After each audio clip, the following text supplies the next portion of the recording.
or give it like a present, like something you just want to give to someone.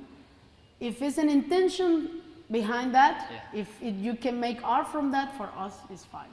So what's up with you guys after the Biennale? What's coming next for you? Well, we never know. So you didn't have a no. project in mind or well, working process? Usually, the first time we make a project for the thesis, because we have to do it, but we usually are talking and we say, this is something we should do. Because if you force it, then it's not very pathetic. It's the way we work. But anyway, we are planning to make an exhibition in the next month, maybe in July. Okay. Because we want to make the photo book, we want to make printed pictures with that. So. And bigger scale. Yeah, yeah, exactly. So we want to present our completely research in an exhibition, but it's going to be not an exhibition. It's going to be here in Cuba. Yeah, it's going to be here in Cuba. It's going to be a show research, is how we call it. Yeah, we invent concepts for everything we do. That's art. That's also art to create. Yeah, exactly. Well, thank you so much, both of you, for this opportunity. Thank you. It's been a pleasure and an honor to learn from you guys. For us too. Thank you very much.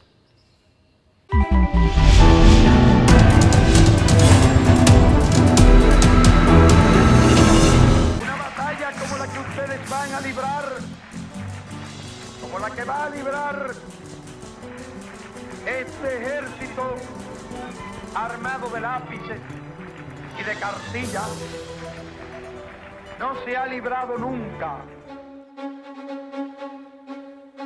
Por eso era especialmente hermoso, ¿no? Darse cuenta de que lo que uno estaba haciendo era una ayuda, ¿no? Era una ayuda a la gente, que era muy necesario.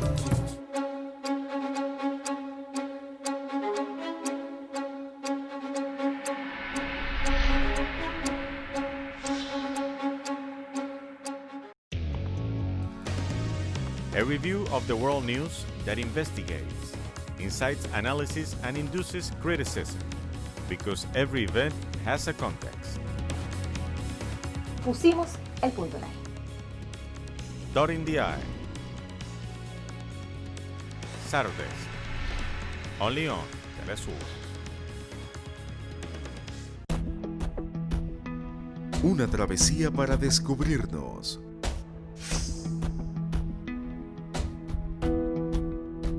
Buscamos conexiones perdidas. No nos queda otra que luchar, porque no tenemos nada que perder. Realmente es por todos. Recorremos el mundo con Reportajes TeleSUR.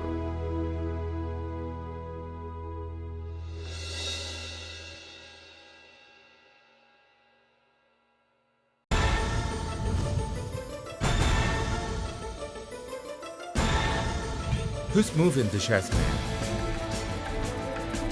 What interests and motivate the actors behind each event? The board is deployed there. Critical Move investigates every event from Monday to Friday. Only on TeleSUR. We share your feelings, exalt your accomplishments, and show your reality. Our approach is global and keeps us in tune with the peoples. Caribbean countries also get our signal. With enthusiasm, we will continue to broadcast for them. Because we are TeleSUR, the news broadcaster from South America and the Caribbean. Follow the most important global events through a comprehensive perspective. With a team of journalists in 25 locations around the world to convey our people's reality. From the South. Weekdays. Only on TeleSUR. TeleSUR English presents a weekly program to discuss the political, economic and social issues affecting the Caribbean community. We'll challenge stereotypes and unpack the diversity of the region through the analysis of unique cultures, religions and art. We Caribbean. Wednesdays. Only on TeleSUR. innovation, science, the technological breakthrough, and its influence in society. Viajeros del saber, el futuro está aquí. Atomy. Monday, only on TeleSUR.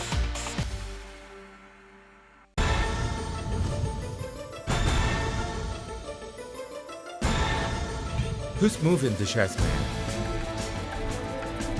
What interests and motivate the actors behind each event? The board is deployed there. Critical Move investigates every event from Monday to Friday. Only on TeleSUR. The Pakistani journalist Tariq Ali examines the mass media influence promoted by imperialism. Get access to the analysis of the socio-economic and political life of the whole South America on our screen and platform in English. A critical place committed to the truth to determine the major events that transform the world today. Mondays, only on TeleSUR.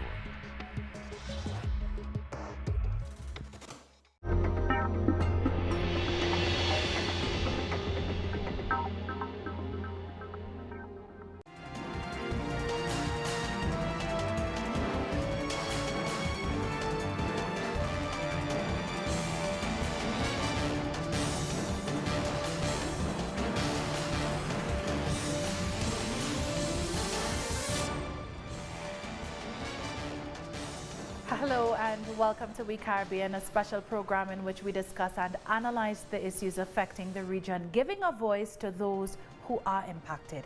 It's their issues, their concerns, their triumphs on We Caribbean. I'm your host, Doris Polo. Now, 2 weeks ago, we unpacked issues affecting Jamaica in the lead up to the country's general elections on September 3rd. Soon after the polls, it was clear that the Jamaica Labour Party was the resounding winner. The JLP amassed 49 of 63 parliamentary seats, leaving the opposition People's National Party with 14. The results was one of the largest margins of victory in decades, but also one of the lowest voter turnouts at 37%. In the 2016 elections, turnout was over 48%. Then the JLP had won 32 to 31. Holness gained 2 more seats after by-elections in 2017 and 2019. So joining us to discuss what happened on election day is political analyst Kevin O'Brien Chang and Jamaican ambassador through Island Innovation, Sipo J. Bennett. He's also a participant in the United Nations Global Compact. Both of you, thank you so much for joining us. Thanks for having me. Thanks for having me. Kevin, I mean, we saw that landslide victory. We spoke ahead of the elections. I did not foresee that sort of victory for the JLP. Why do you think voters turned out in that way for that political party? Well, all the polls were predicting it in advance, you know. And in reality, it was the leader. Simply put, Andrew Holness is massively popular. His nickname is Brogard. That's what everybody calls him. A lot of people don't even call him Andrew Holness anymore. It's Brogard. And street lingo for, bro, kind of an ultimate bro. And the COVID had an impact on that voter turnout, no doubt. You had elections in Trinidad, 10% less people voted this election than last time. In Jamaica, it was 20%. And our election came after the spike. You guys had a spike after the election. So I think the COVID was a big reason why you saw the turnout go down. But Andrew Holness is massively popular. And to me, it was a simple question people were asking themselves. We have the worst health crisis in a century, COVID-19, and the worst economic fallout in a century because of COVID. Which leader, Andrew Holness or Peter Phillips, do I feel safer in trusting my safety and the safety of my family to under their stewardship? That was the question. And most people, as the polls predicted, because the polls all showed that Andrew Holness was far more popular than Peter Phillips. In fact, Andrew Holness was more popular than his prior to the JLP. He's the most popular sitting prime minister ever, 70 to 80% approval rating. So it's hardly surprising that most people decided that, yeah, we feel uncertain, we trust Andrew Holness to take us through this thing. Sipo, Kevin is talking about the voter turnout being low because of COVID-19, but what other ways would you say has this pandemic